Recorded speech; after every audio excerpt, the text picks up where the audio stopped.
Bonjour à toutes et à tous, c'est Pyrrhux et aujourd'hui on va parler d'infos mais sur Dragon Ball Super. Et oui, il y a eu plein de choses qui sont tombées et comme d'habitude j'essaie de faire un petit condensé de plusieurs choses.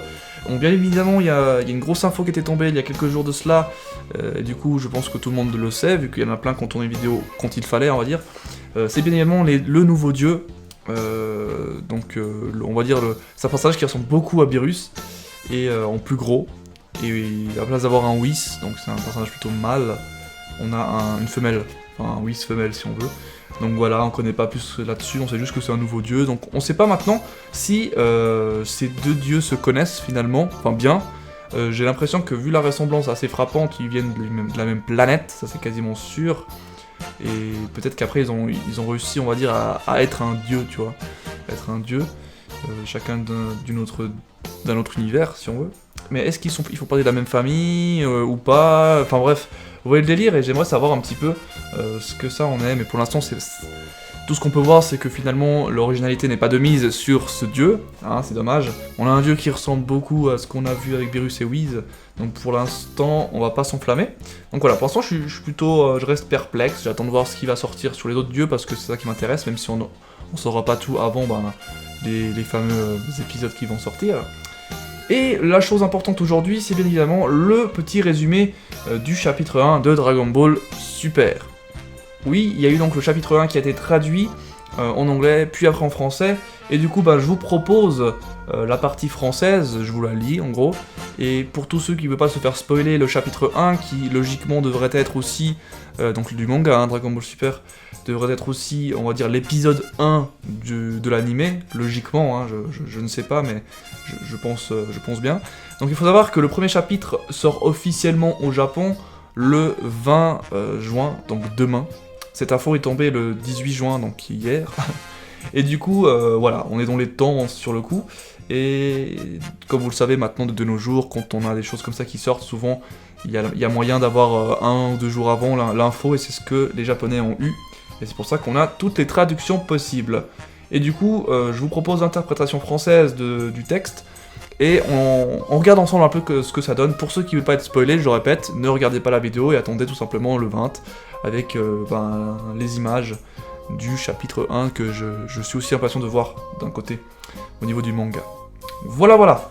Donc c'est parti, je vous lis ça, et à chaque, on va dire, fin de phrase, fin de paragraphe, on se fait une petite réflexion dessus, on se pose des petites questions, et on interagit ensemble comme ça. Je pense que c'est une bonne chose, non? Ouais, allez. Goten n'a pas d'école aujourd'hui, c'est dimanche. Et il a apporté à son père quelques bento. Classique, hein, c'est vraiment le début. Goku et Goten conduisent un tracteur en mangeant. Une fois terminé, ils se transforment en Super Saiyan, puis ferment les yeux en s'imaginant lutter contre Freezer, Cell et Boo. C'est le truc de malade, tu vois. Ils sont là, j'imagine me taper dessus, me fracasser la gueule contre ces trois-là, au calme. Pendant ce temps, Goten tombe d'une falaise avec le tracteur et Goku les attrape en plein vol. Ce qui est marrant, c'est que ça me rappelle le début de Dragon Ball Z avec Sangohan, finalement, qui tombe de la cascade et que... Bon, il se rattrape à une branche tout seul, mais Goku allait le rattraper, quoi, en gros. Enfin, il me semble, oui, c'est ça. Et du coup, ça fait vraiment un clin d'œil à ça, en fait. On recommence Dragon Ball Super avec, cette fois-ci, l'autre fils, Goten. Et du coup, c'est cool, ça. Déjà là, on sent dans ces lignes que... Voilà, ils voulaient pas partir n'importe où, et ils sont repartis sur les mêmes bases, donc c'est vraiment cool. Goku dit qu'il continue de s'entraîner au cas où quelqu'un de plus fort que Boo n'attaque la Terre. Mais Goten répond que c'est Chi-Chi la plus grande menace de l'univers. C'est vrai que dans le manga, on fait bien passer Chi-Chi comme une malade, parce que c'est la seule qui fait peur à Goku, finalement, mais vraiment. C'est assez abusé.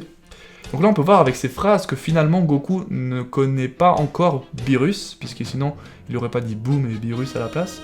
Donc voilà. Goten dit que son grand-père, Gyumao, est à court d'argent, et Chi-Chi pense que Goku pourrait faire comme Mister Satan pour gagner de l'argent, mais Goku dit qu'il préfère juste s'entraîner. Voilà, Goku c'est comme ça, hein, depuis le début il a pas changé, c'est cool, on n'a pas changé le personnage, en tout cas pas trop, et du coup ça reste un gros bosseur, il veut s'entraîner tout le temps pour rester en forme si on veut, donc c'est vraiment intéressant. Donc voilà, vraiment un point initial assez simpliste, et du coup Mister Satan débarque pile à ce moment-là, comme par hasard, et propose à Goku de garder l'argent qu'il a reçu pour avoir faussement sauvé la Terre de Majin Buu. Comme vous le savez, on a fait croire à Satan. Ça, de toute façon, ça, on le sait, hein, qu'on a fait croire à Satan que c'était lui qui allait sauver, du coup c'est lui qui a eu tous les les bénéfices.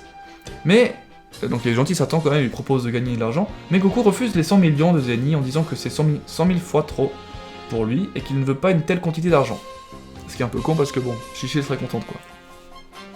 Mais il accepte quand même après que Goten lui ait rappelé qu'il n'aurait plus à travailler avec tout cet argent et qu'il pourrait retourner s'entraîner chez Kaio. Alors finalement il accepte quand même l'argent, hein le petit fou de Goku. Du moment qu'on lui dit que tu peux t'entraîner encore avec plus de choses, là c'est fini là.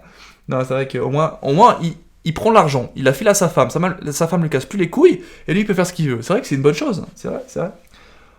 Pendant ce temps, Beerus, accompagné de Whis, savoure un copieux repas sur une planète qu'il prévoit de détruire. Sauf si la gastronomie locale lui plaît. Ah ça c'est marrant, ça ressemble bien à Beerus ça. Les habitants de cette planète ont empoisonné les plats, mais ça ne marche pas sur Beerus, qui fait sauter la planète. Dans le plus grand des calmes, bon ça c'est moi qui ai ajouté au texte, mais dans le plus grand des calmes il a fait sauter la planète, tu sais. Genre, tu voulais m'empoisonner? Ok, plus de planète. Beerus n'est pas vraiment contrarié que les aliens aient tenté de l'empoisonner, il pense juste qu'ils sont stupides d'avoir cru que du poison fonctionnerait sur lui. C'est vrai que pour un dieu de la destruction, le petit poison comme ça random, c'était un petit peu chaud. Il doit avoir quand même un estomac de malade, Beerus, hein, ça doit être assez ouf. Assez ouf quand même. Il détruit quand même leur planète, mais quelque chose l'a interpellé après avoir mangé leur soupe. Alors, le soupe, comme c'est écrit dans le texte, elle a un nom, donc elle s'appelle soupe Yasai Jinkot. Je vous la lis un petit peu littéralement, un petit peu francisé. En fait, en japonais, elle se lit différemment, je vais vous la lire. Elle se lit en fait un petit peu comme Super Saiyajin Goto. Vous voyez, un petit peu comme ça. C'est vrai que si on force un petit peu la soupe Yasai, ça serait Saiyajin, c'est vrai que ça ressemble. Et je pense qu'au japonais c'est vraiment la même chose. Et Jingot, ça ressemble à Goto. C'est vrai que ça ressemble. Et du coup, c'est la référence à Super Saiyan God. En japonais on dit souvent Super Saiyan Goto, la même chose comme ça. Du coup, la soupe, je pense, ça fait référence à ça, et ça fait référence aussi à tout ce qu'on va découvrir sur ces Super Saiyans, quoi. De malade. Beerus et Whis décident tous deux de rentrer sur leur planète, et Beerus aura, dit-il, le temps d'y repenser une autre fois.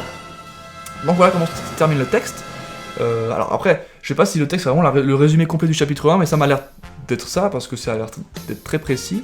Et ce qui est intéressant, c'est que finalement, ce premier chapitre nous met finalement après Boo, certes, mais avant les films.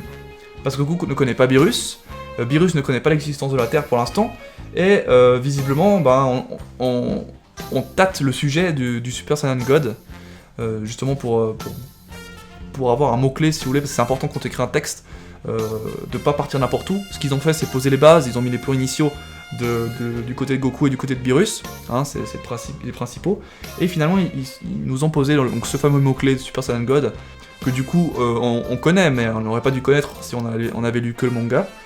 Et ça annonce que du bon pour la suite finalement. Donc c'est vrai que c'est un premier chapitre très simpliste, mais il faut commencer sur des bases, et voilà. Donc je sais pas ce que vous en pensez.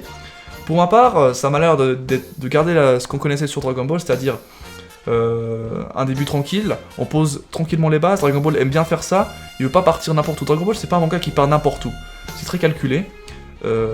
Et du coup, là on le sent aussi que toutes les choses sont faites tranquillement. Et voilà, on s'affole pas, de toute façon c'est le premier chapitre, on attend de voir la suite des chapitres. Après je sais pas si dans le V-Jump, donc c'est là qu'il sort, il y aura seulement le chapitre 1, donc celui-ci. Donc on verra ce que ça donne en image. Donc pour ceux qui m'ont écouté jusqu'à maintenant, j'espère que vous avez hâte de voir un petit peu comment ça rend en dessin. Et ce qui est bien avec ce résumé finalement, c'est que quand vous verrez le V-Jump qui sortira, donc ça sera sûrement en japonais, il y aura sûrement pas encore des traductions qui seront disponibles peut-être le jour d'après, mais le jour même. Vous aurez au moins ce résumé que vous aurez entendu, et du coup vous pourrez voir si ça correspond plus ou moins aux images tout simplement. Voilà. Je pense avoir fait le tour. N'hésitez pas à délibérer dans les commentaires, ça me fait toujours plaisir de voir certains qui partent vraiment dans des théories vraiment très intéressantes, et moi j'adore ça, j'adore voir ça. Et du coup, voilà, je vous laisse, allez ciao bye bye, c'était Perruque, si on se chope pour d'autres infos, ne vous inquiétez pas, j'essaie d'être au taquet, allez ciao ciao, à la prochaine.